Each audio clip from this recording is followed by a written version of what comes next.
এখন নরসিংদীতে ধর্ষিত মেয়েকে বাবার সামনে থেকে তুলে নিয়ে পুনরায় ধর্ষণ করা হয়, হত্যা করা হয়। রাজধানীতে বাচ্চা মেয়েকে ধর্ষণ করে হত্যা করা হয়। আপনি দেখেন গাইবান্ধাতে এক গৃহবধূকে ধর্ষণের চেষ্টা করা হয়েছে, সে থানায় গিয়েছে, কিন্তু আপনার প্রশাসন মামলা নেয় নাই। পরবর্তীতে সেই নারী বিষ পান করেছে।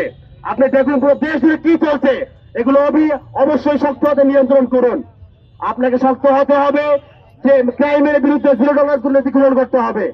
অপরাধের বিষয়ে কোনো ছাড় নাই। আরেকটা বিষয় হচ্ছে, আমরা দেখতে পাই প্রত্যেকটা দর্শন কাণ্ডে, ম্যাক্সিমাম দর্শন কাণ্ডের পেছনে রাজনৈতিক ব্যাকআপ থাকে।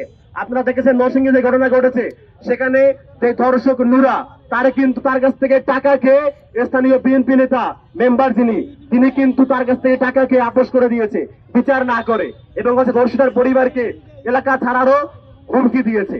এই ধরনের যে সমস্ত জায়গায় পলিটিক্যাল ব্যাকআপ থাকে, এগুলোকে শক্তভাবে নিয়ন্ত্রণ করতে হবে। রাজনৈতিক দলগুলোকে এগিয়ে আসতে হবে। যে বা যারাই আমার দলের অন্যায় করবে, তার সাথে আমার কোনো বিরোধী নাই।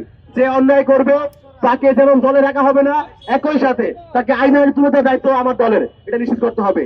যদি এটা নিশ্চিত করা যায়, তাহলে আশা করি অদূর ভবিষ্যতে এই ধরনের ক্রাইমের সঙ্গে কমে আসবে। ধন্যবাদ।